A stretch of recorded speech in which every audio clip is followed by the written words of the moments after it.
Den un fuerte, fuerte aplauso al Señor nuevamente, por favor. Les voy a invitar a que se pongan de pie por reverencia a la palabra de Dios y abran sus Biblias en Mateo 24, 43 al 44. O pueden leerlo en sus libros de estudio en la página 97. Cualquiera de las dos maneras está bien. Ya todo lo tenemos. Mateo 24, 43 al 44. Hoy vamos a estudiar la parábola que el autor le da el título de cómo curar la enfermedad del ¿qué? Del sueño o el ladrón. Y unas partecitas del mensaje del domingo fue tomado de aquí, ¿ok? Y hoy vamos a repasar un poquitito del mensaje del domingo. Dice, para honrar al Padre, al Hijo y al Espíritu Santo. Pero sabed esto, que si el padre de familia supiese a qué hora el ladrón habría de qué, de venir, ¿qué haría? Velaría y no dejaría que minar su casa. Por tanto también vosotros estad ¿qué? Preparados, porque el Hijo del Hombre vendrá a la hora que no pensáis. El Señor añada bendición a su palabra. Pueden sentarse dándole un fuerte, fuerte aplauso al Señor, por favor. Página 97 de sus libros. Diga conmigo, el ladrón. La parábola del ladrón. La pequeña parábola del ladrón nocturno que explicó Jesús era conocida ya por el apóstol Pablo. Él escribió en Primera de Tesalonicenses 5:2: porque vosotros sabéis perfectamente que el día del Señor vendrá así como ladrón en la noche. Diga conmigo, como ladrón en la noche. Ahora, nosotros sabemos que el Señor va a venir de manera repentina y que va a venir como ladrón en la noche. Entonces apágala si quieres. O así déjala así suavecito, déjala. Él va a venir como ladrón en la noche, a la hora que nadie lo espera. Pedro también escribió en la segunda epístola de Pedro 3:10, diciendo que el día del Señor vendría, y vendría de la misma manera. Apocalipsis 3:3 y Apocalipsis 16:15 también utilizan la imagen de el ladrón en la venida de nuestro Señor Jesucristo. ¿De qué nos habla esto? Solamente de manera repentina. Diga conmigo, de repente, cuando nadie lo espera. Ahora, por esa misma razón tenemos que velar y orar. Estar alertas. ¿Alguien dice amén? ¿Qué significa minar la casa? Significa abrir un hueco o un boquete en la pared. En las construcciones palestinas esta tarea resultaba relativamente fácil. ¿Por qué? Porque las casas estaban hechas de adobe. ¿Qué es el adobe?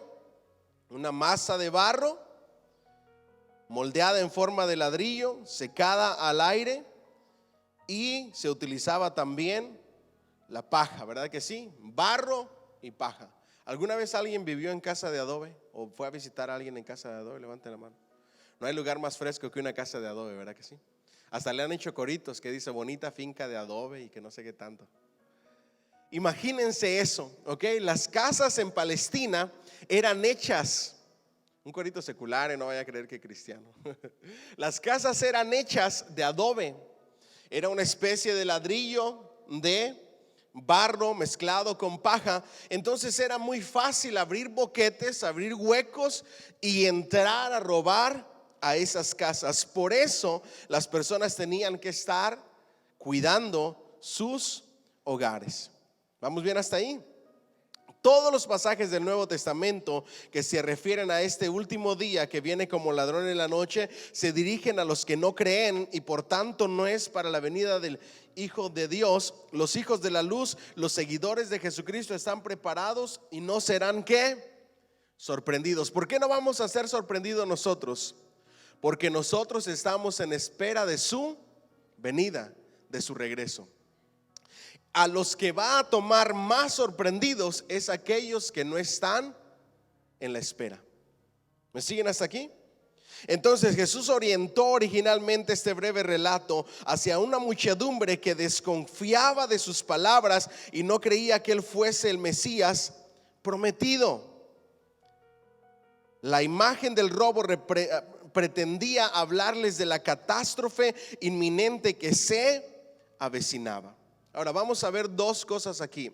La parábola va dirigida a mucha gente que está desaprevenida porque el Hijo del Hombre, el Mesías, ha llegado y ellos ni en cuenta, ni cuenta se han dado. De hecho, hay gente que todavía lo sigue esperando. Ustedes saben por qué lo siguen esperando. Ellos pensaban que iba a venir un revolucionario, alguien que iba a hacer guerra en contra de los romanos, los iba a liberar del dominio de Roma. Y ese era el Mesías que ellos esperaban, pero lo tenían en sus narices y no se estaban dando cuenta. De ahí es que se avecina un peligro por todo lo que va a suceder y ellos ni en cuenta. Digan conmigo, ellos ni en cuenta. ¿Cuántas ocasiones Dios ha estado obrando a tu favor y ha estado contigo y tú ni en cuenta? ¿De cuántas cosas Dios ha librado a tus hijos y a ti y tú? Yo no sé qué hace usted cuando sus hijos le dan un susto, o su pareja, un accidente o algo. ¿Cuántos le dan gracias a Dios y reaccionan y luego dicen: Dios mío, gracias porque siempre estás ahí? Nosotros debemos de ver a Dios moverse en cualquier momento. Anoche nosotros estábamos cenando y Kaylee, ustedes saben, su cuerpecito, tiene que alimentar su barriguita y come bastante. Y estaba comiendo tocino, pero el tocino lo habían dejado no bien crunchy, bien doradito, sino que estaba todavía como aguadito. Entonces una tirita de grasa se le atoró y no podía respirar, y trataba de vomitar y no podía, y trataba de meterse la mano y no podía. Yo me asusté porque era la primera vez que veía que eso le pasaba. Mi esposa dice que ya le ha pasado varias veces en su presencia. Entonces le metió el dedo y le jaló y era una bolita así de grasita de bacon. Por fin pudo respirar y por fin pudo vomitar. Ahí se acabó la cena después de la vomitada. Porque no solamente vomitó por lo que le provocó que le metiera la mano, sino que después del asco empezó a vomitar y a vomitar. Ahí se nos acabó la cena. Pero cuando ella, después de que vomitó y empezó a hablar y hable, no saben cuántas gracias le di a Dios, porque somos tan frágiles. Y esta vida es tan frágil que se te puede ir en un momento, en un instante. Hoy estás y mañana puede que no estés. Por eso nuestro deber como hijos de Dios es ver la mano de Dios y el favor de Dios y no estar ni en cuenta. Dios presente y nosotros ni en cuenta. ¿Me siguen hasta aquí? No debemos de permitir que eso pase. Se trata de una situación de crisis, de emergencia, porque la ruina para los que no quieren creer ha empezado ya con su venida. Ahora, ¿cuántos han escuchado el pasaje del Nuevo Testamento que escribe el apóstol Pablo, que dice que para muchos la venida o Cristo es olor fragante, pero para otros es absolutamente todo lo contrario? Es olor de destrucción. ¿Se recuerdan de ese pasaje? Les voy a dar el contexto histórico de ese pasaje. En la antigüedad se acostumbraba que después de una victoria entraba el general o el rey aperfumando la ciudad, y eso significaba que había habido victoria. Para el pueblo que conquistó significaba victoria, alegría, sumo gozo. Pero ¿qué llevaban con ellos en la entrada? Presos de guerra, prisioneros de guerra. Para nosotros la venida de Cristo y su salvación es olor grato y fragancia de victoria. Pero para los que no tienen a Cristo, esa misma fragancia, ¿qué significa? Muerte y sufrimiento eterno. Para los prisioneros de guerra, ese mismo olor, esa misma fragancia significaba muerte, significaba tortura, significaba todo lo que se hacía en prisioneros de guerra. Para nosotros es olor fragante la victoria de nuestro Señor Jesucristo. ¿Cuánto le dan un fuerte aplauso al Señor? Eso es exactamente lo que está enseñando nuestro Señor Jesús. El Señor desea zarandearlos para que despierten de su sopor, abrirle los ojos explicándoles que su situación es tan horrible como el robo nocturno o como el diluvio que ahogó a sus antepasados. Con esta parábola el Señor Jesús quiere zarandearlos y decirles: despierten. Si ustedes no creen en mí, lo que se les avecina es algo terrible, porque la Escritura lo dice claramente en el libro de Romanos. Dice que la salvación viene de Jesús, pero que también el infierno está destinado para aquellos que no creen. ¿Me siguen hasta aquí? Porque por gracia sois salvos, y esto por medio de la fe, no de vosotros, para que nadie se gloríe. ¿Alguien dice amén? La paga del pecado es ¿qué? Muerte, pero la dádiva de Dios es vida eterna. ¿Vamos bien hasta ahí? ¿Qué habrá más terrible que un robo? Les hace ese cuestionamiento en esta parábola a nuestro Señor Jesucristo. ¿Ustedes alguna vez se han imaginado llegar a la casa y que no tengan nada? ¿Alguna vez se han imaginado eso o nunca les ha pasado por la mente? Y que cuando salen de casa y no se acuerdan si cerraron el garage o si cerraron la puerta.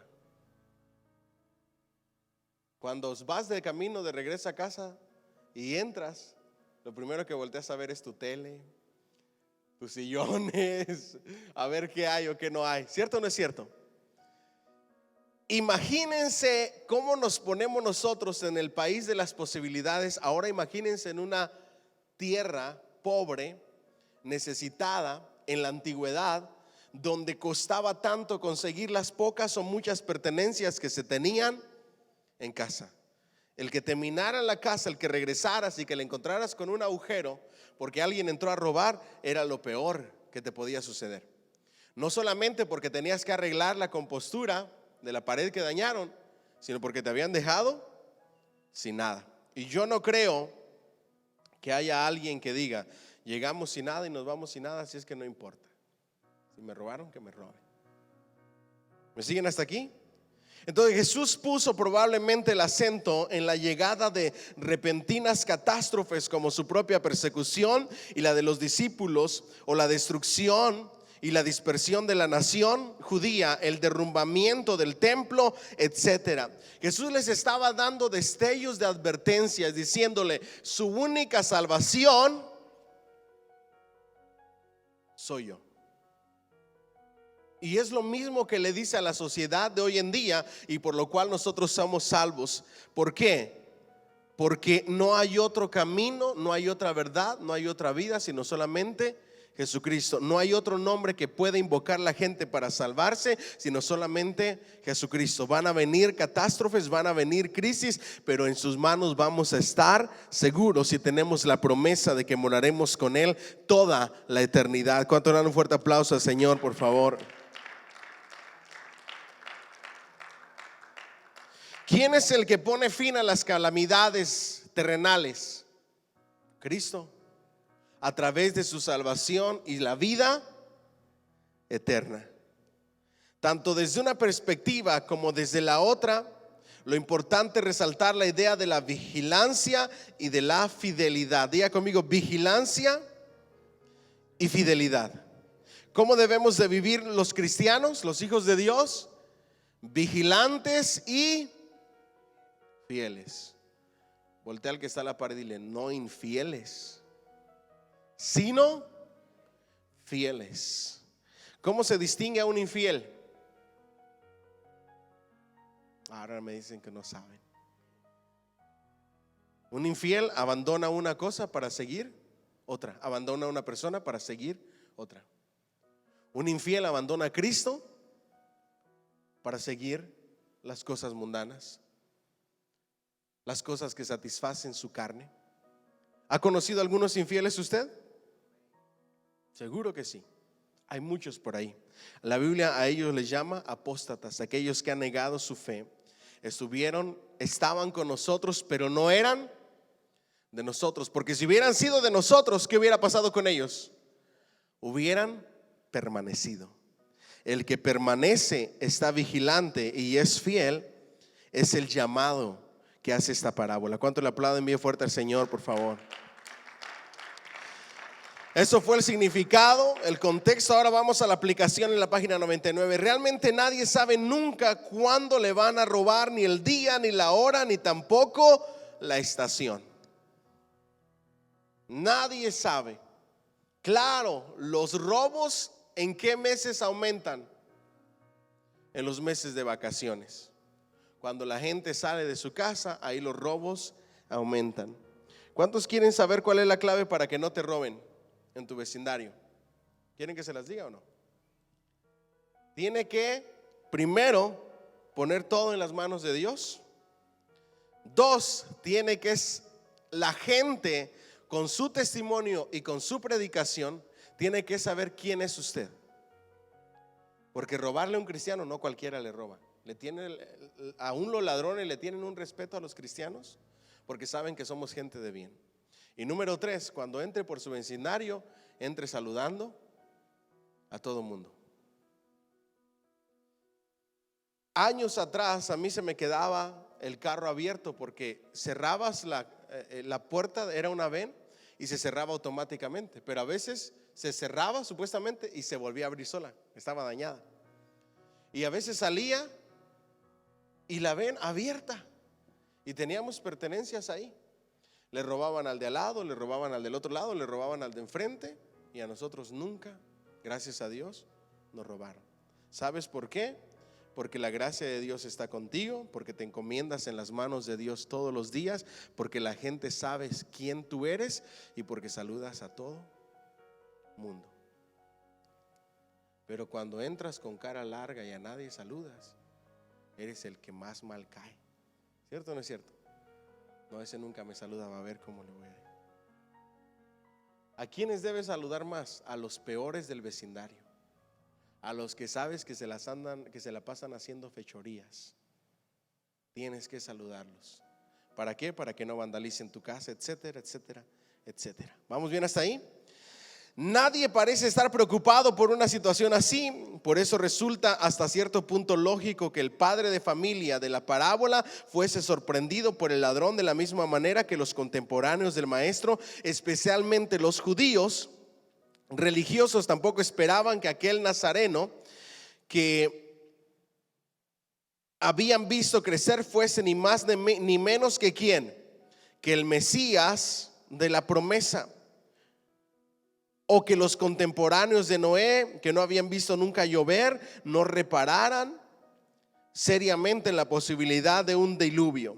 O que los sodomitas no pudieran imaginar que llegaría a caer fuego y azufre. Diga conmigo, sobre aviso no hay engaño. La parábola enseña y dice: tienen que estar velando, y nos está avisando: puede que vengan cosas terribles, pero si están conmigo, yo les voy a guardar, yo les voy a cuidar, yo les voy a proteger. Las cosas terribles suceden fuera de la cobertura de Dios. En esta vida tienes que asegurarte que Dios camine contigo. Voltea al que está a tu lado y dile: si quieres que Dios camine contigo, dile, no lo ahuyentes con tus acciones, con tus pensamientos y con tus reacciones. ¿Alguien dice amén? Dile que está a tu lado, no lo ahuyentes. Usted me dirá: pastor, pero ¿cómo se ahuyenta a Dios? El que vive dentro de nosotros, ¿quién es? ¿Y qué dice el apóstol Pablo? No contristéis. ¿A quién? Al Espíritu Santo. No lo apagues. No apaguéis al Espíritu Santo. ¿Con qué? Con tus palabras, con tus acciones y con tus reacciones, con tu comportamiento. Se les había avisado que algo podía suceder. Ellos ni siquiera les pasaba por la mente que ese niño a quien habían visto crecer, el hijo del carpintero, era nada más y nada menos que el Mesías prometido.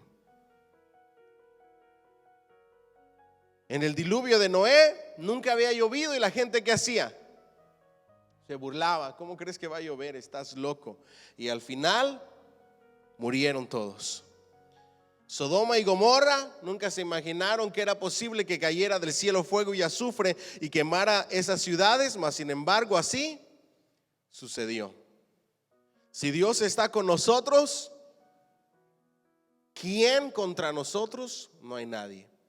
Pero si Dios no está con nosotros, todo puede suceder. Dile al que está a tu lado, estás avisado.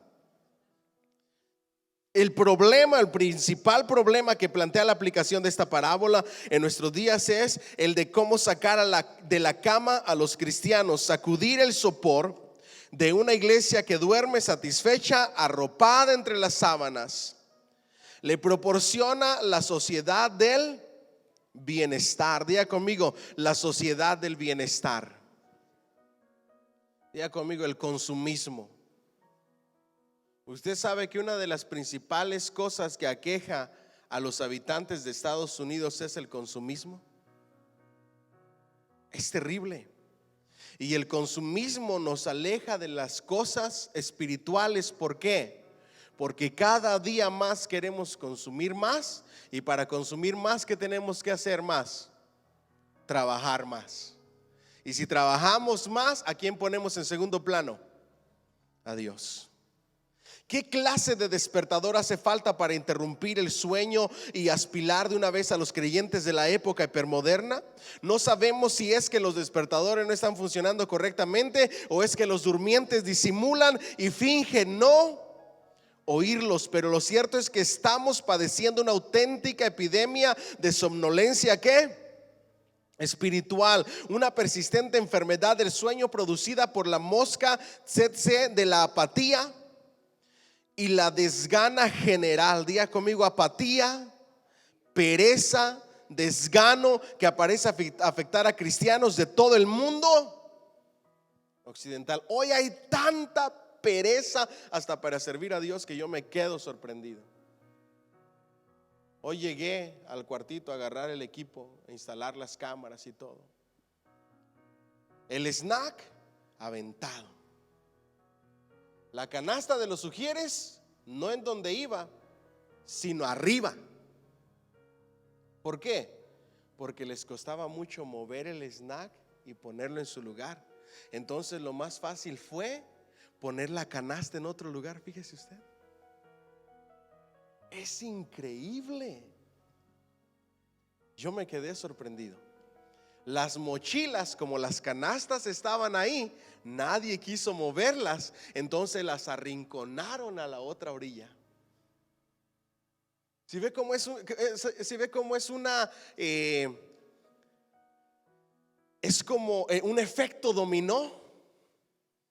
Todo empezó porque cajas de snack estaban en donde van las canastas de los ujieres.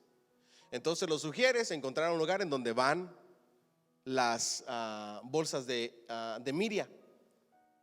Y los de Miria tomaron la decisión de poner las bolsas para la otra orilla. Llego yo y veo eso. Le iba a tomar una foto y se le iba a mandar al líder de Ujieres, se le iba a mandar a los de los niños, se le iba a mandar al equipo creativo, pero me arrepentí. Me arrepentí porque ya ha pasado antes, he mandado. Y hay tanta pereza. ¿Qué nos costaba a las maestras y a todo el equipo de niños tener el snack en su lugar? A los Ujieres, si no estaba el snack en su lugar, quitarlo, ponerlo arriba del mueble donde había otra caja. Ahorita pueden ir a ver, y así fue lo que hice. Poner la canasta en su lugar. ¿Qué les costaba? Diga conmigo, unos minutos extra y mover las manos extra para Dios. A veces no sé si me dan ganas de llorar, de reír. o molestarme un poquito cuando veo esas cosas. Porque hay tanta apatía y tanta pereza aún en el servicio a Dios. A mí me enseñaron que cuando sirves a Dios lo haces con excelencia y con amor. Yo se los he dicho muchas veces. Cuando en aquel entonces donde no había transferencia y todo lo que tenemos hoy, hasta decoraba el sobre donde ponía mi diezmo, le agregaba versículos o lo que fuera. Yo trabajo desde que estoy en quinto de primaria, tercero de primaria. Mi primer trabajo lo tuve en tercero de primaria en una vulcanizadora. En quinto de primaria yo trabajaba de ayudante de mecánico. Yo ya hacía mi dinerito en ese entonces. Y separaba mi diezmo y separaba para los pobres. Una cantidad la daba para Dios y seleccionaba los mejores billetes, las mejores monedas, las que brillaban más en mi país, en México. Y luego el fin de semana me iba solito a la plaza de la ciudad a darles de peso en peso a las viejitas y a los viejitos discapacitados que estaban pidiendo limosna. Ese era el cristianismo donde yo me crié. Eso fue lo que a mí me enseñaron. En el servicio a Dios ni se diga. A Dios tienes que darle lo mejor, la excelencia. Él no merece menos que lo mejor. ¿Y sabe qué es lo que veo ahora? Tanta apatía y tanta pereza espiritual, que si algo estorba nada más lo pateamos, lo movemos, lo aventamos, lo amontonamos, en lugar de tomar la iniciativa y decir: voy a tomarme el tiempo para ordenarlo, aunque a los días ya venga otro y lo desordene. Ustedes no saben la cantidad de cosas que yo ordeno y a los 2, 3 domingos ya están otra vez desordenadas.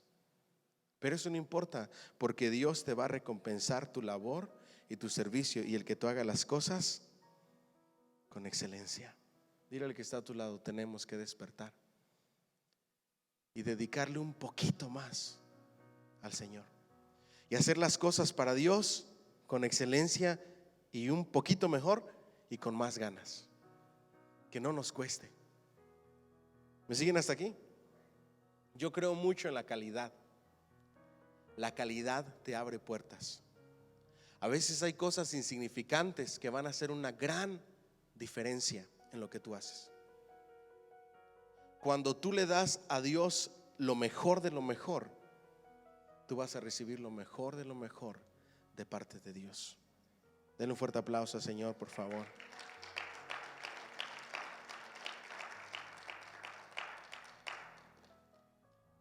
Escuche esto: ¿qué pueblo, país o nación de la tierra está viviendo de forma unánime los principios fundamentales del Evangelio, los mandamientos acerca del amor, la justicia y la solidaridad entre los hombres? Muchos de nosotros proseguimos impasibles, amodorrados, ¿cómo le dirían en sus países? Adormilados, encamorrados y aletargados, ajenos y sin caer en cuenta de que el día se acerca. Diga conmigo: el día se acerca. Y tú debes de vivir tu vida como que el día se acerca. ¿Cómo quieres que te encuentre el Señor en su venida? ¿Ah? ¿Cómo quieres que el Señor te encuentre en su venida? Quizá una de las múltiples causas sea la mediocridad de tantos sermones que parecen destinados más bien a adormecer que a despertar, a complacer y a relajar las conciencias que a zarandear del sueño. Usted sabe que hay mucha gente que no le gusta cómo predico, porque soy directo, voy al grano. El domingo les dije: mi interés es incomodarlos. Mi interés en cada mensaje es que despertemos y que valoremos más la vida cristiana. Yo no soy un motivador. Yo no estoy aquí para complacer los mensajes que ustedes quieren escuchar, para que ustedes estén sentaditos, relajados. El predicador existe para zarandear a las personas y despertarlos del sueño, para incomodar a las personas, para que digan: sí, es verdad, la estoy regando. Hay algunos que no dicen así, se enojan. Oh, el pastor está hablando de mí, me está tirando a mí. Estoy hablando de todos nosotros. ¿Por qué? Porque somos un solo cuerpo. Y cuando uno se duele todo el cuerpo. ¿Alguien dice amén?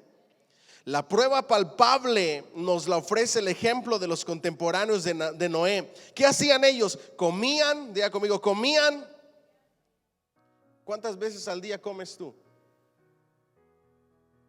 2 mínimo o 3.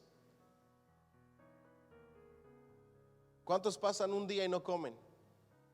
O varios días sin comer. Levante la mano. Eso sí no se nos olvida, ¿verdad que no?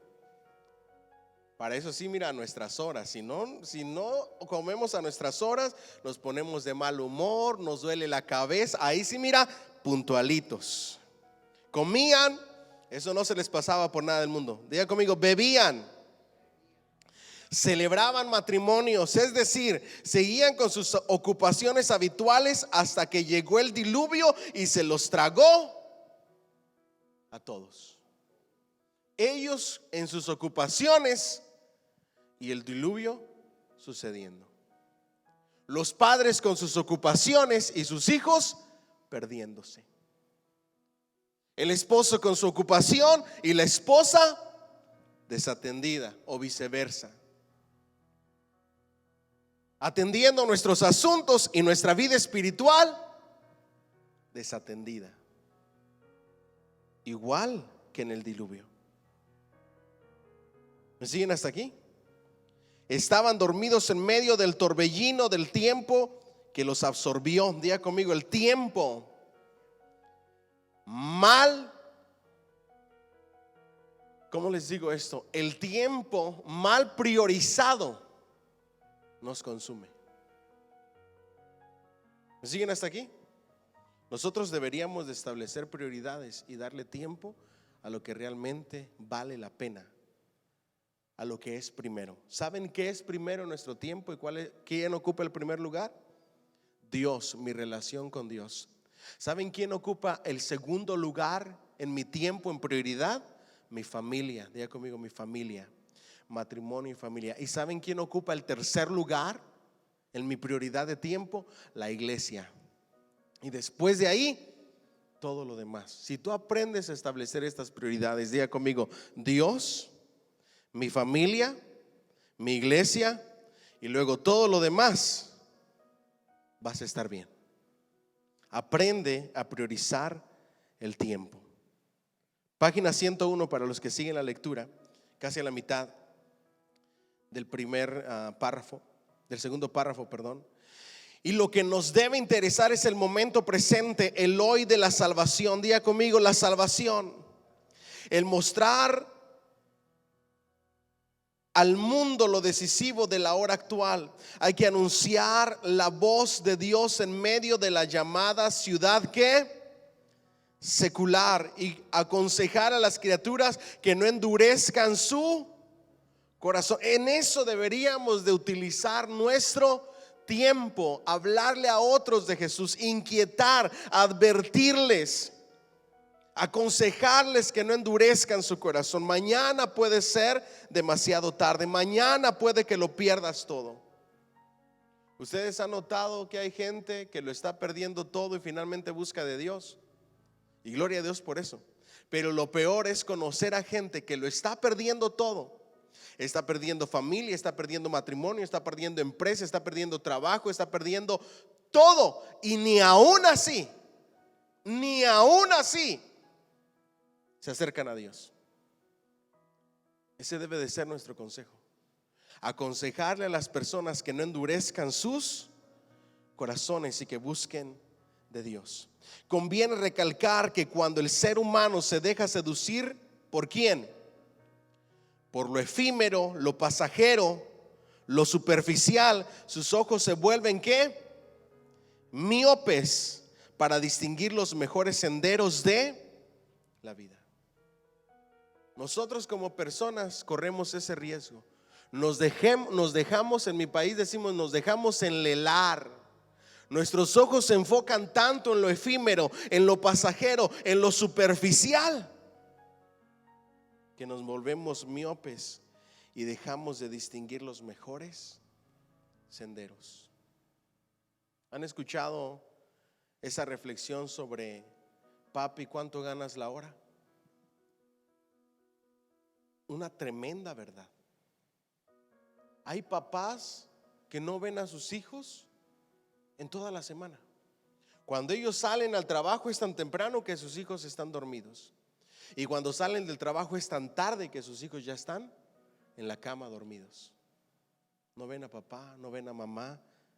¿Por qué? Porque las cosas pasajeras, efímeras, le están dejando y le están quitando su mirada de las cosas realmente importantes en esta vida. Es menester predicar que el afán por consumir y acumular solo sirve para vaciar las manos y la existencia de lo que realmente tiene valor, y que la banalidad o la frivolidad tan de moda hoy contribuyen a hacer gravida y pesada el alma humana. Diga conmigo: consumir y acumular vacía tus manos si no estableces prioridades. Y ustedes me dirán: pastor, ¿pero a qué venimos a este país si no es a consumir y a qué? Y acumular. El asunto es que aquí te encontraste con Dios y Dios te enseña lo que es correcto. Y por consumir y acumular no debes descuidar ni tu relación con Dios, ni tu relación con tu esposa, con tu esposo, con tu pareja, ni tu relación con tus hijos, ni tu tiempo calidad con ellos, ni tu servicio en la iglesia. Diga conmigo: consumir y acumular. Resumen: el breve relato del ladrón que actúa durante la noche fue dirigido originalmente por el Señor Jesús a una muchedumbre que no aceptaba sus palabras ni se creía que él fuese ¿quién? El Mesías esperado. De manera que mediante la imagen del robo, el maestro pretendió hablarles de la inminente catástrofe que se aproximaba por su incredulidad. La ruina principal era enfrentarse a un futuro incierto y oscuro sin haber aceptado la buena nueva de salvación que Jesús les ofrecía. Diga conmigo: futuro incierto y oscuro es caminar sin Cristo y sin su salvación. ¿Por qué? Porque Él es la luz que nos guía. ¿Alguien dice amén? La ruina principal era enfrentarse al futuro incierto. Era necesario pues adoptar una actitud de vigilancia fundamental en la fe. Diga conmigo: vigilancia fundamental en la fe y en la convicción personal de que realmente el reino de Dios llegó a la tierra a través de Jesucristo y que los verdaderos creyentes pertenecían ya al mismo. En nuestro tiempo la principal cuestión que esta parábola plantea es cómo conseguir que el cristianismo se despierte de ese modorramiento generalizado que se observa y sea consciente de que el día del Señor se acerca. Diga conmigo: el día del Señor se acerca. Toca al que está a tu lado y le despierta. Cristo viene pronto. ¿Qué te encontrará haciendo? Ojalá que sea meditando en Dios y en su palabra cada día. Y sobre todo superar las rivalidades en el seno de las iglesias. Diga conmigo: rivalidades en la iglesia. Que no me habló, que no me saludó, que me habló mal, que no me llamó, que no me mandó mensaje, que no se acordó de mí, que no me invitó. Diga conmigo: pequeñeces. ¿A qué venimos a la iglesia? Escuchar la palabra de Dios es lo primordial. Una palabra sana, real, verdadera, pastos verdes, y luego a disfrutar de la presencia de Dios. Si tenemos buena palabra y la presencia de Dios está con nosotros, todo lo demás son pequeñeces, todo lo demás no importa. ¿Alguien dice amén? Dile al que está a tu lado: así es que no te desvíes por pequeñeces y por rivalidades. No, yo no voy a apoyar a tal líder porque no me apoyó. ¿Qué es eso? Yo no voy porque no me invitó. ¿Qué es eso? Yo no lo apoyo porque prefirieron más a mi competencia que a mí. Imagínese a un pastor peleando porque hay gente que le gusta más cómo predica otro hermano de la iglesia u otro pastor de la iglesia. No debe de ser eso.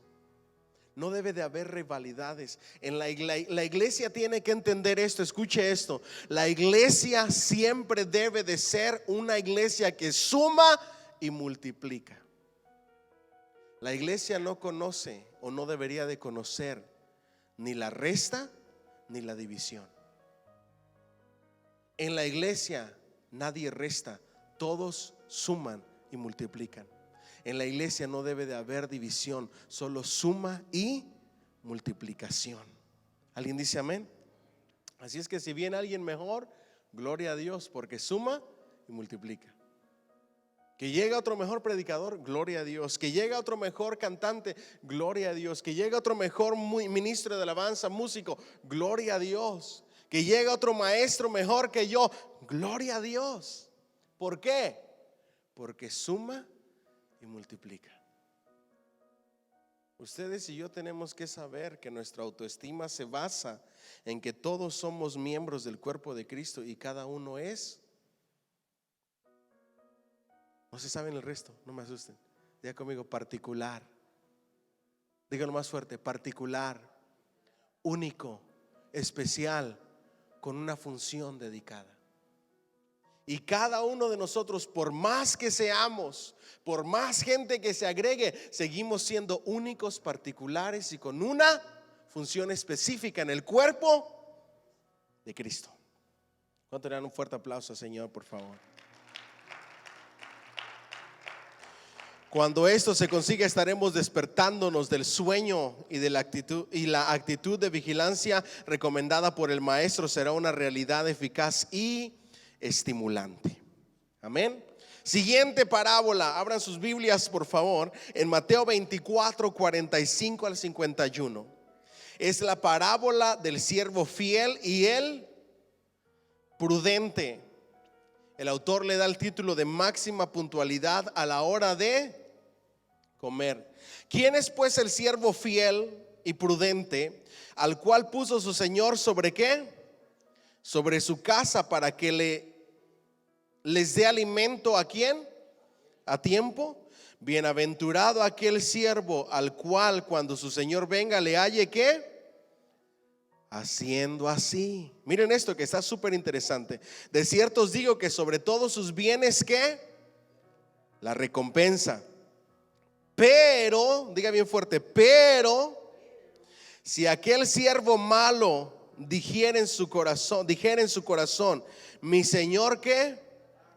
Tarde en venir, y comenzare a golpear a sus consiervos, y aún a comer y a beber ¿con quiénes? Con los borrachos, vendrá el señor de aquel siervo en día que éste no espera y a la hora que no sabe, y lo castigará duramente y pondrá su parte con los hipócritas. Allí será el lloro y el crujir de dientes. Que el Señor añada bendición a su palabra. Denle un fuerte aplauso al Señor, por favor. Esta parábola todavía es más fuerte y nos dice: si permaneces fiel y eres prudente y estás atento y estás velando y estás vigilante, vas a tener recompensa. Pero si dices, el Señor tarda, no pasa nada, a lo mejor todavía faltan años, todavía me puedo echar unas vacaciones disfrutando y viviendo la vida loca, ten cuidado, porque puede que el Señor venga de repente, te va a encontrar haciendo lo que no estás supuesto a hacer y te va a castigar duramente y va a poner tu parte con los hipócritas, y ahí será el lloro y el crujir de dientes. Diga conmigo, ay Señor. Esta parábola forma una pareja junto a la anterior del ladrón nocturno. Ambas se refieren a la misma situación de crisis y proponen a los oyentes que estén preparados para enfrentarse a los problemas que les depara el futuro. Se trata de un siervo que ha recibido un puesto especial de confianza, del que será examinado cuando regrese inesperadamente el señor de la casa. Palabras claves, diga conmigo: un siervo con un puesto especial. Diga bien fuerte, yo soy un siervo o una sierva con un puesto especial. ¿Cuál es tu puesto especial? Tu llamado, tu propósito, tu privilegio de servicio. Tú eres un siervo con un lugar o un puesto especial. Y te ha dado confianza y se te ha encomendado algo en tus manos. Se ha puesto algo en tus manos. Lo que haces para Dios, lo que dedicas para Dios, el servicio que le ofreces a Dios. ¿Están entendiendo el mensaje de Jesús?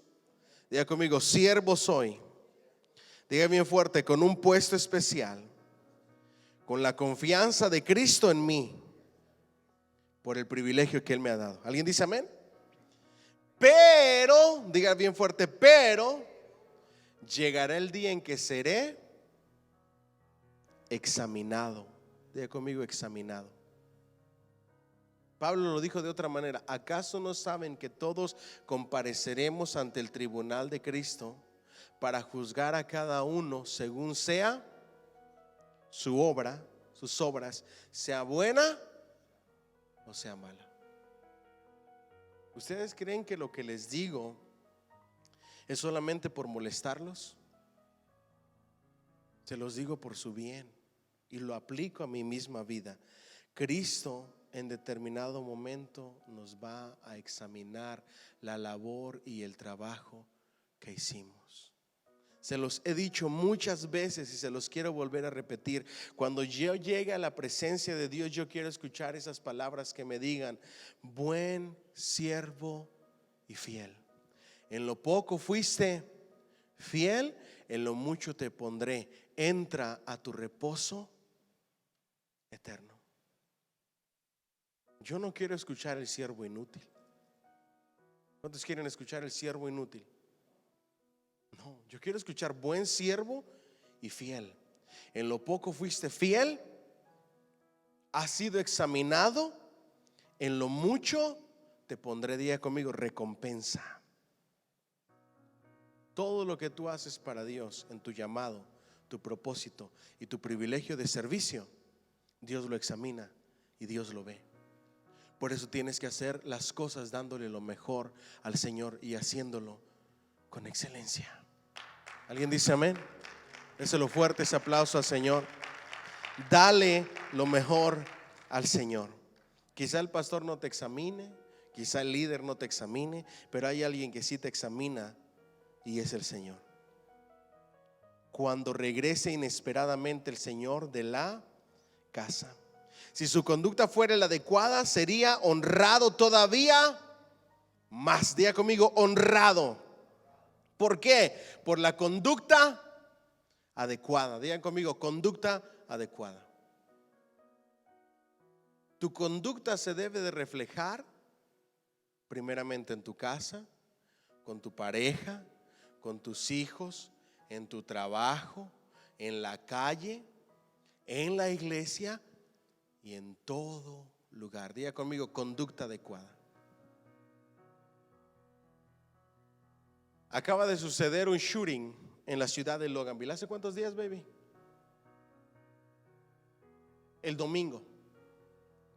Se agarraron a balazos en el 78, en el 78.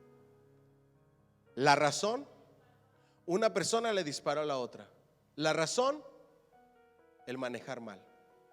Uno se le atravesó al otro, el otro se enojó, se empezaron a hacer señas, uno sacó una pistola y mató al de al lado. Eso sucedió el domingo. Por hacerse el valiente, por la conducta. Diga conmigo, por la conducta.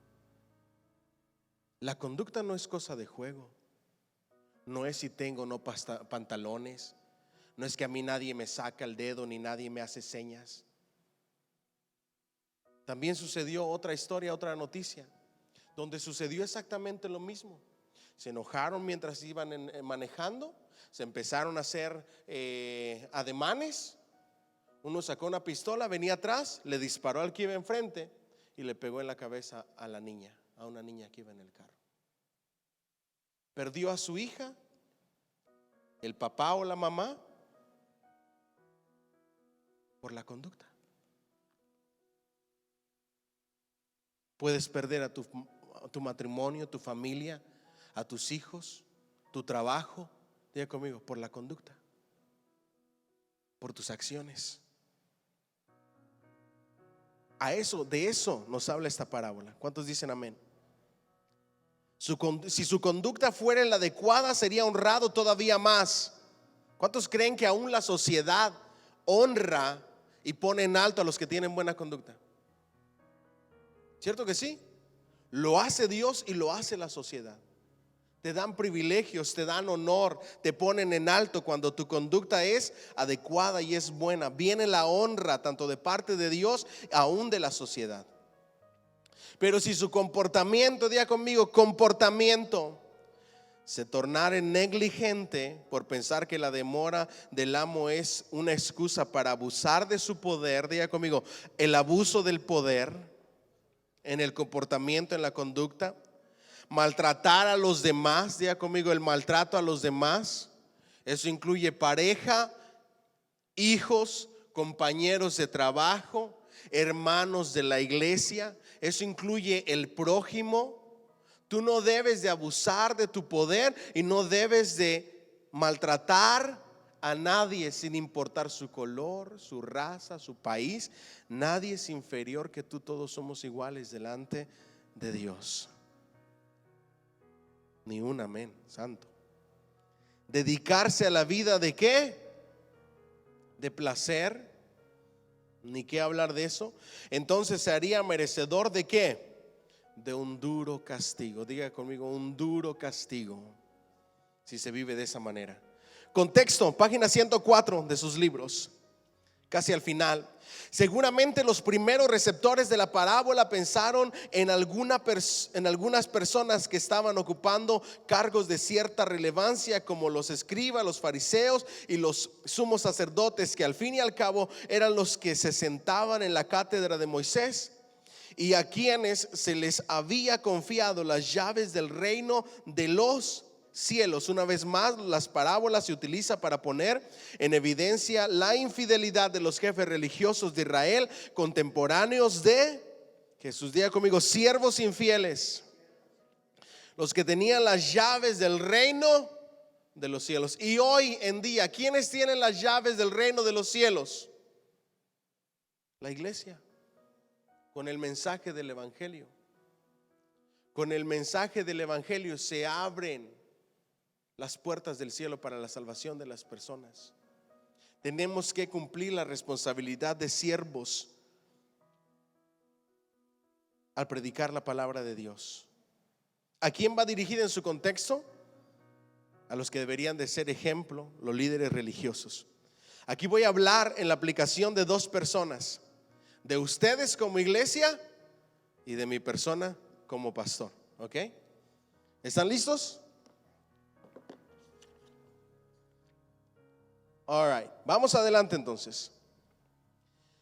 Significado: tales representantes de Dios ante el pueblo tenían la responsabilidad de ofrecer el adecuado ¿qué? Alimento espiritual a tiempo. Diga conmigo, responsabilidad número 1. No, pero con ganas. Responsabilidad número 1: alimento adecuado a tiempo.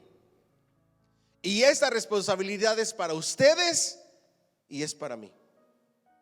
Yo como pastor y predicador tengo que darles alimento adecuado y a tiempo, de acuerdo a lo que Dios me guíe. Pero la responsabilidad de la cabeza del hogar, el sacerdote del hogar, es llevar ese alimento a su esposa y a sus hijos. Y el de la esposa, al llevarlo a sus hijos. Alimento adecuado y a tiempo. Ese alimento adecuado es el consejo de Dios, la sabiduría de Dios y las enseñanzas de Dios. Instruye al niño en su camino para que cuando sea viejo no se aparte de él. Vivimos en épocas terribles. Hoy niñitos, jovencitas, jovencitos de 11, 12, 13, 15, 17 años se sienten que lo saben todo. Piensan que somos unos ignorantes en nuestras creencias. ¿Saben por qué? Por la falta de enseñanza y de educación cristiana en el hogar. Tenemos que regresar a la educación cristiana en el hogar. Tenemos que regresar al consejo y a la enseñanza cristiana en el hogar. No hay otra forma de instruir a nuestros niños si no es con conversaciones profundas en temas delicados de la vida, de acuerdo a la palabra de Dios. ¿Alguien dice amén? Diga conmigo: alimento adecuado, a tiempo. Pero la realidad era que no lo estaban haciendo. En vez de cumplir con sus obligaciones, se habían dedicado a golpear a los consiervos. ¿Mediante qué? Mediante impuestos religiosos y liturgias minuciosas y excesivamente recargadas, mientras ellos acumulaban posesiones. ¿Les suena algo similar a la actualidad? Los pastores están duro y dale a la congregación y hacen congresos, conferencias, conciertos, y todo lleva el mismo propósito. ¿Cuál es? Adquirir posesiones, poder, fama. Es lo mismo. ¿Saben cuándo me decepcioné de los conciertos cristianos? Cuando vi el negocio y por lo que lo hacían los organizadores. Puro negocio, disfrazado de queremos bendecir vidas. Hacen una inversión, le pagan a alguien para que venga, sacan las entradas y se lo echan a su bolsillo. Ni siquiera son iglesias que los organizan para hacer crecer las finanzas de la iglesia con fines ministeriales. Son hermanos que tienen dinero que no les da pesar invertir en el mundo cristiano para hacer negocio en conciertos cristianos. Diga conmigo: religiosidad disfrazada, exigencias desproporcionales, falsa doctrina, manipulación con el fin de acumular posesiones y poder. Estos fueron los principales protagonistas a quienes originalmente se dirigió esta parábola.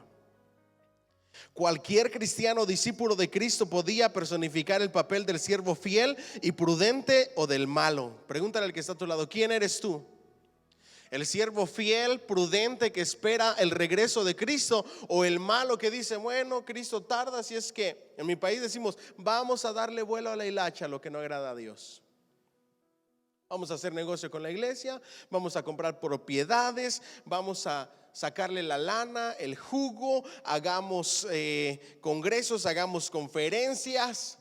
Traemos un pastor invitado que se dedique a sacarle el dinero a la gente, le damos un porcentaje, el otro me lo quedo yo de manera personal, me enriquezco a través de una organización sin fines de lucro.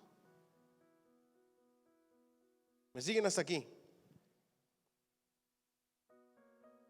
Y todos felices y contentos. Ese es el siervo malo. Pero luego está el siervo prudente que dice, no, yo le voy a ser fiel a Cristo. Todo esto es pasajero.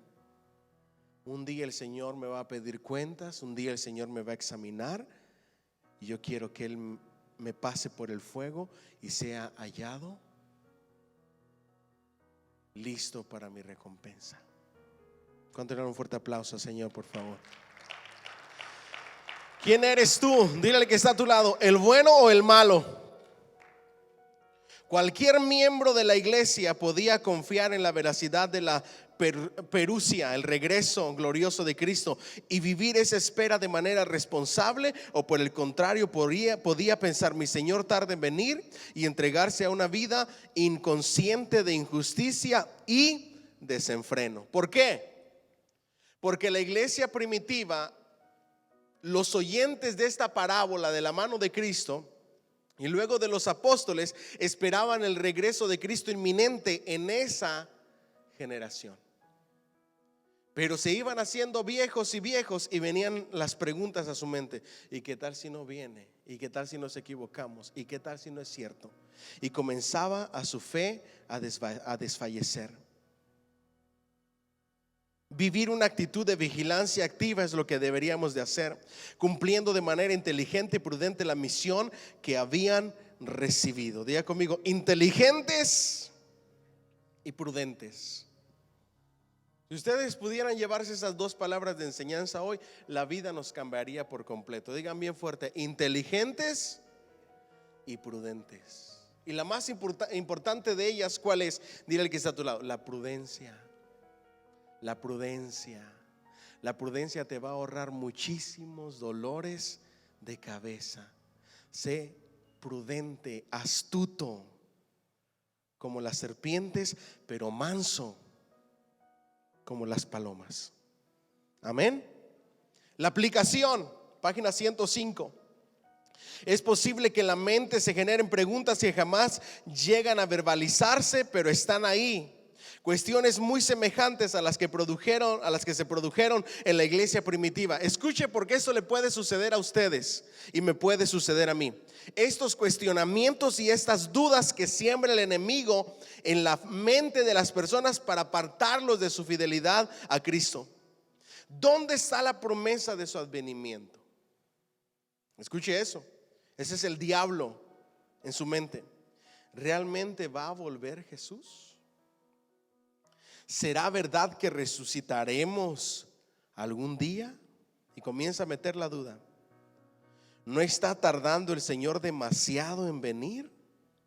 Y se inicia así un proceso que puede degenerar en la pérdida total de la fe.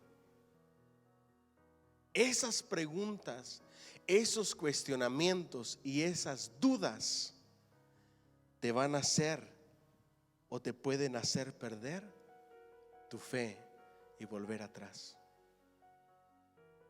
¿Alguna vez le han llegado esas preguntas a ustedes? Honestamente, levante la mano. A mí sí. Es el diablo. Porque el diablo nunca va a descansar y nunca va a dejar de mandarnos dardos de fuego. ¿Sabe a dónde van los dardos de fuego del maligno? A la mente. ¿Sabe dónde se pelean las peores batallas? En la mente. ¿Saben por qué debemos de llevar todo pensamiento cautivo a la obediencia a Cristo Jesús? Por esos dardos de fuego del maligno que nos tratan de meter duda para que perdamos nuestra fe. Existen muchas formas de golpear a los siervos, pero una de las peores es el escándalo que supone defraudarles. Diga conmigo, el escándalo de defraudar a las personas.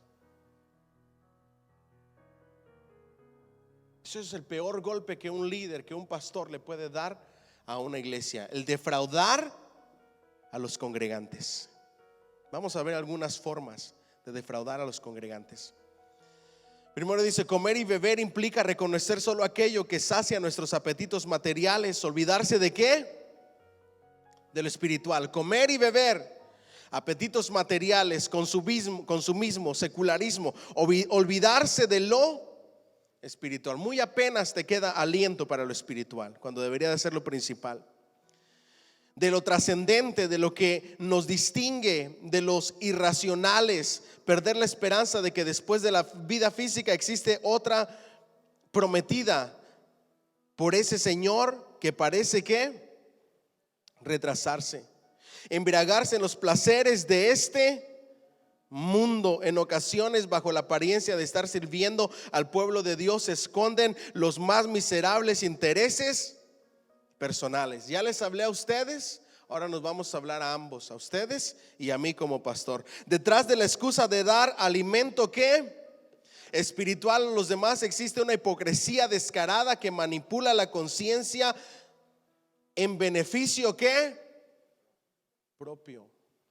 Pastores que cometen el error de manipular a los congregantes para su propio beneficio. Personas que ni siquiera tienen llamado, que están en púlpitos, que se hacen llamar pastores y que su único interés es tener una entrada extra de un sueldo. No lo hacen por amor a la obra, no lo hacen por llamado del Señor, lo hacen simplemente por beneficio propio. desde la privilegiada plataforma de ciertos púlpitos, ¿quién puede atreverse a replicar a tales mayordomos pastor? En algunas congregaciones estos cargos gozan de tal inmunidad. Son los intocables ministros del culto, que como su nombre indica, administran todos los recursos de la comunidad, incluidos los económicos, para su propio beneficio. ¿Me siguen hasta aquí? Para su propio beneficio. Empiezan a comprar propiedades por todas partes, pero no pertenecen a la iglesia. ¿A quién le pertenecen? A ellos. Hacen uso de las finanzas de la iglesia para propósitos personales en lugar de propósitos ministeriales. Ojo, el obrero es digno de su salario. Y si hay buenas entradas en una iglesia, el pastor debe de tener un buen salario que le permita vivir con dignidad y que no tenga carencia de absolutamente nada. Pero lo erróneo y lo equivocado es abusar de la economía de la iglesia con fines e intereses personales. Usted no sabe la cantidad de personas que tienen acres y acres de propiedades y no le pertenecen a la iglesia, le pertenecen al pastor. Usted no sabe la cantidad de personas que los edificios comerciales no están a nombre de una organización no lucrativa, sino que están a nombre de una persona, del pastor. Y lo único que está esperando ese pastor es que la iglesia desaparezca para vender el edificio y los millones de dólares vayan a su bolsillo y no tener que darle cuentas a nadie. Diga conmigo, que Dios nos libre de tal cosa. Ahora entiende por qué mi postura de tanto arduo trabajo y de negocios y de todo lo que quiero hacer yo, ¿verdad? Porque el día de mañana yo quiero ser alguien y que no me digan fue por la iglesia. Ahora usted entiende por qué hay tanta transparencia en nuestra iglesia. Para que la gente vea que sale un cheque de salario, para que cuando la iglesia o los líderes decidan darme un aumento sea lo estipulado por ellos, y que nadie diga todo lo que consiguió el pastor Ariel Salinas y que si en el futuro llego a vivir más cómodamente, porque siempre hay que buscar más y no darle lugar al conformismo. Pero si Dios me bendice y hace crecer mi pequeño negocio y empiezo a crecer y a mejorar, nadie pueda decir mira todo lo que agarra de la iglesia. Yo no quiero que el nombre de Cristo sea vituperado. Para eso Dios nos da fuerzas y nos ayuda y nos bendice. ¿Alguien dice amén? ¿Ustedes creen que vale la pena poner en tela de juicio lo más preciado que es nuestra salvación, nuestra relación con Dios, por lo efímero de esta vida, por vivir una vida más cómoda económicamente? Yo sé lo que es y cómo termina una persona que le roba a Dios, no en experiencia propia, pero he visto cómo le ha ido a los que lo han hecho y los han descubierto. Antes de yo ser pastor sucedió en una ocasión. Y a las personas que le roban a Dios, que abusan de su autoridad, les va mal, se les acaba todo, se les destruye todo, se les acaba su familia. Lo más preciado por lo cual yo me levanto cada mañana a esforzarme a hacer lo que hago después de Dios, ¿saben quiénes son? Mi familia. Como para poner en tela de juicio el derrumbe de todo por unos cuantos dólares más. Dile al que está a tu lado, no vale la pena. No vale la pena. ¿Me siguen hasta aquí? En la última iglesia donde me congregué, la iglesia compró unos terrenos en una muy buena ubicación. Esos terrenos los vendió el pastor y nunca el dinero de esa venta de esos terrenos se reflejó en la cuenta de la iglesia. Lo descubrimos después de que el pastor dejó el ministerio. ¿Qué pasaría con ese dinerito? Con esos cientos de miles de dólares. ¿Ustedes creen que vale la pena? No vale la pena. Tu relación con Dios y tu familia, que son las dos primeras prioridades, valen más que cualquier cosa efímera en esta vida. ¿Cuánto le dan un fuerte aplauso al Señor, por favor? Diga amén. Diga amén. Amén. No me asusten, por favor. Pongamos prioridades. Otro de los golpes más dañinos es el de inculcar a los hermanos ideas propias pero extrabíblicas. Dios mío, eso es terrible. Y lo veo a cada rato, lo escucho a cada rato. Y lo peor es que a veces la gente, ustedes, que trato de darles la sana doctrina y alimentarlos correctamente, todavía se me confunden y se me equivocan con esas tonterías. Hace poco una persona de nuestra iglesia me mandó un video de una iglesia muy famosa en Miami, donde estaba hablando del versículo que dice: somos reyes y sacerdotes. Y él lo estaban aplicando diciendo que el cristiano, como es rey y sacerdote, tiene el poder para decretar, para declarar y para establecer leyes, y que en cuanto tú hagas un decreto porque eres rey, así va a suceder. No sabía qué darme, casi que me da el soponcio. Ese versículo, cuando lo interpretas, no significa eso, y mucho menos puedes aplicarlo de esa manera tan terrible. Y la gente emocionada, gritando amén y decretando que van a tener casas, que van a tener carros, que van a ser millonarios. Porque la gente nunca decreta lo espiritual. ¿Sí se ha fijado en eso? Nunca decretan: voy a ser misionero, el Señor me va a llevar a las naciones, me va a dar las fuerzas para soportar hambrunas y soportar. Nunca piensan en eso. Siempre piensan en mansiones, en carros de lujo, en todo lo efímero.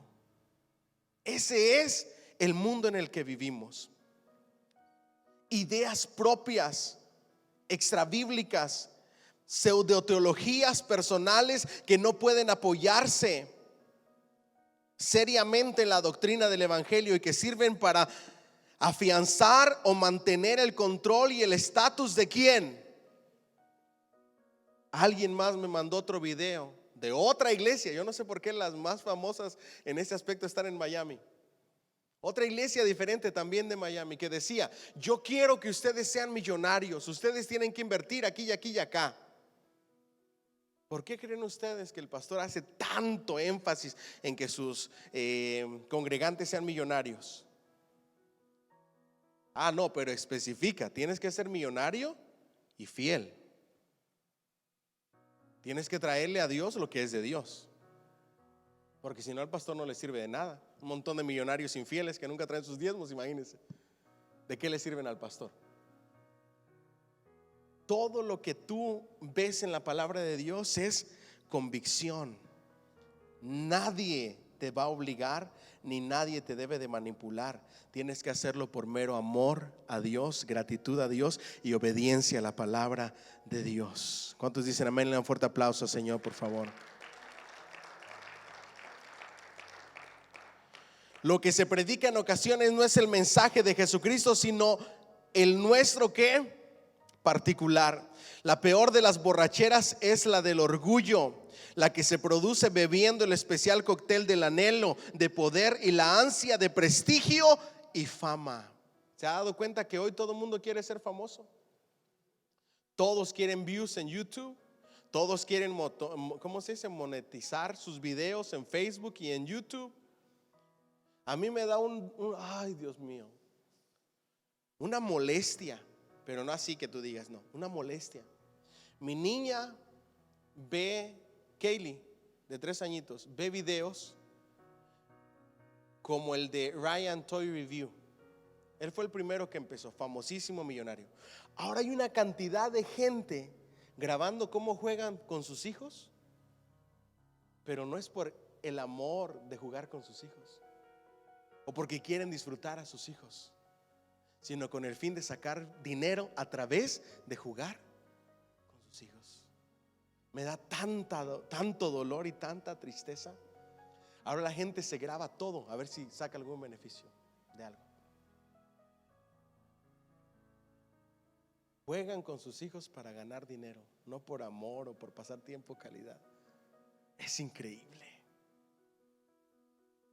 Predicadores que piensan que todo gira alrededor de ellos, que buscan fama, que buscan prestigio, quieren ser youtubers, quieren ser influencers, quieren tener millones de seguidores en Instagram, quieren darse a conocer.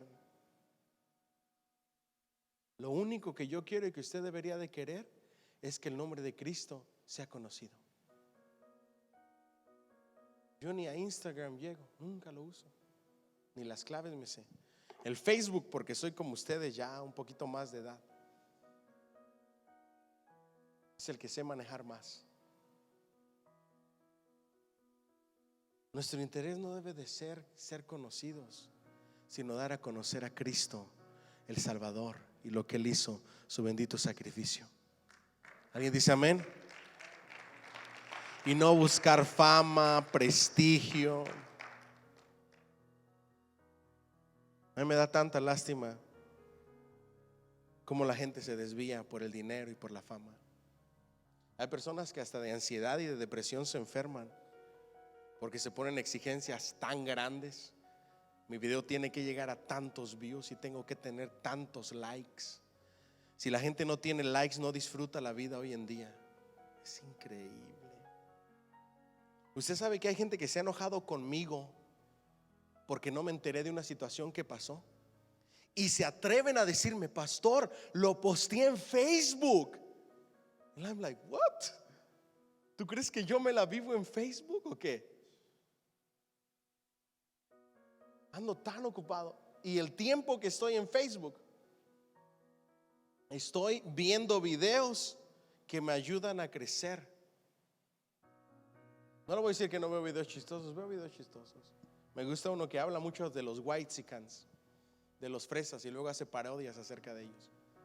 Me gusta, no sé por qué, porque no me gusta el orgullo, la arrogancia.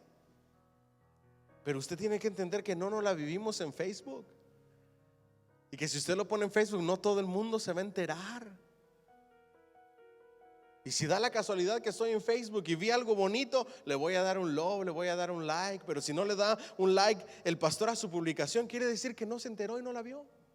No tuvo chance ese día, se la pasó bien ocupado.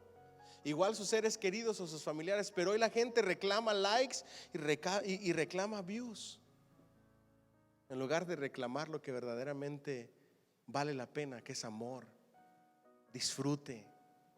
¿Me siguen hasta aquí? Ya conmigo: fama y prestigio, views y likes, followers.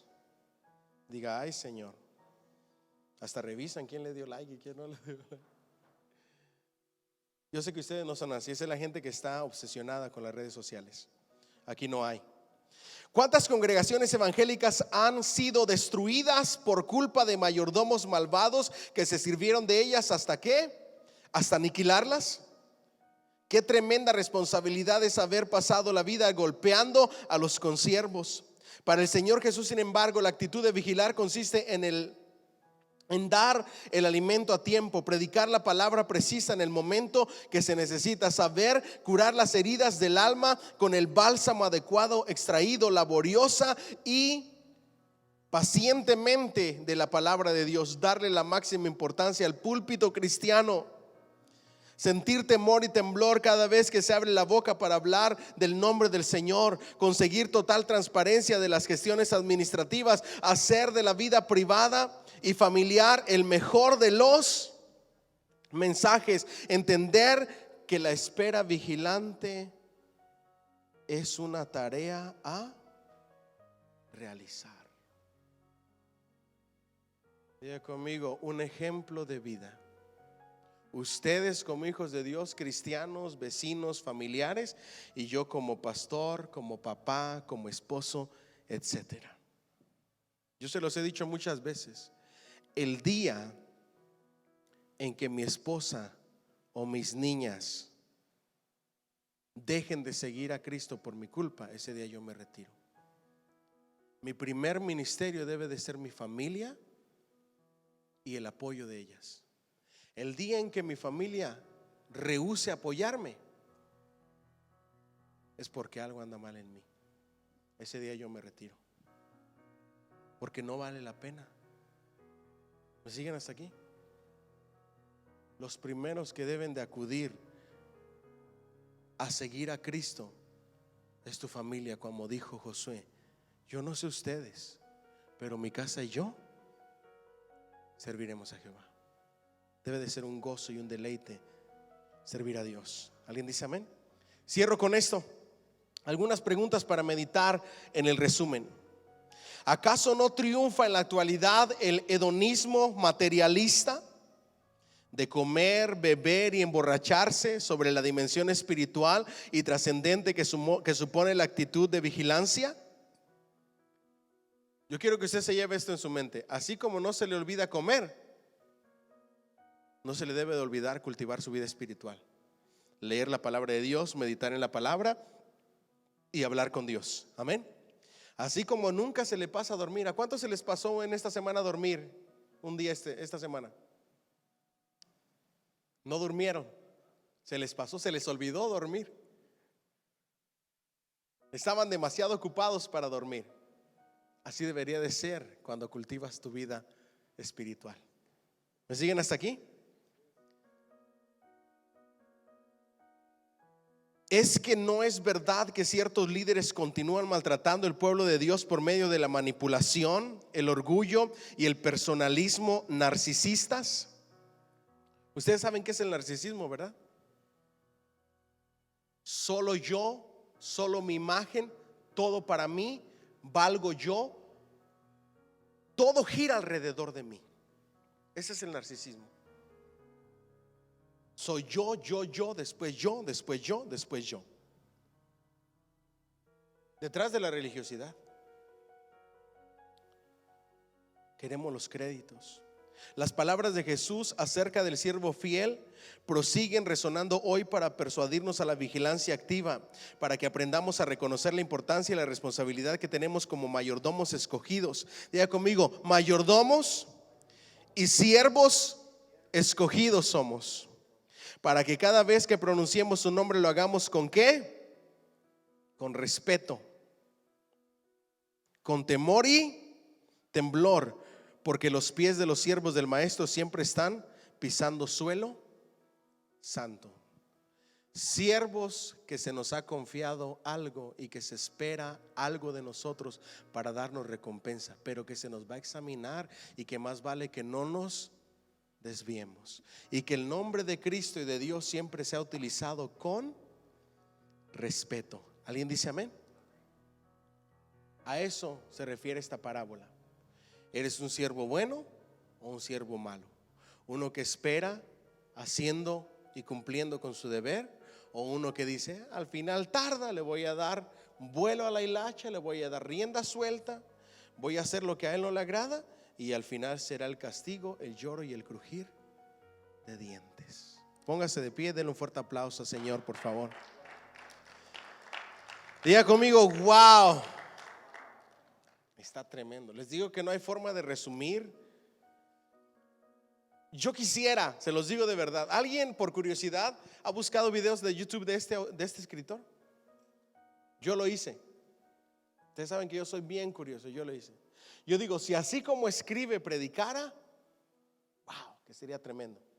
Lo único malo es que para predicar es un poquito pasivo, un poquito tranquilo, pero si como escribe predicara este escritor, lo escucharía todos los días. Pero si no lo puede escuchar porque quizá no, como que no. Ustedes saben, cada quien tiene sus predicadores preferidos, ¿no? Pues por lo menos leerlo. Pero leerlo de verdad, mis respetos. Mis respetos para este escritor. Tarea, leer las próximas 2 parábolas. Aquí las vamos a venir a estudiar. Recuerden, cuando vengo y enseño, saco puntos principales y luego los extiendo, los aplico, doy más versículos. No quiere decir que por leer ya lo aprendieron todo, ¿ok? Anécdotas, historias, cosas que suceden. Y así es como aprendemos todos. Amén. Y por favor nunca se sientan ofendidos, más bien cambiemos. Lo que les conté hoy de lo que sucedió ahí en el cuartito es para mejorar. No para echárselos en cara o para que se sientan ofendidos, no. Para que mejoremos y le demos lo mejor al Señor. Amén. para que seamos siervos útiles. Bendito Dios, te damos gracias por la bendición que nos has dado de estar en este lugar. Gracias por tu palabra. Gracias por tu enseñanza, Señor. Te amamos tanto, te necesitamos tanto. Queremos que nuestra vida gire alrededor de ti. Que tú seas el Señor, el dueño de nuestra vida. Que nuestra mirada y nuestros ojos siempre estén puestos en ti, Señor Jesús, el autor y consumador de nuestra fe. Nunca permitas que haya ceguera en nuestras vidas por enfocarnos en las cosas efímeras, pasajeras, en las cosas materiales de este mundo. No permitas que los placeres,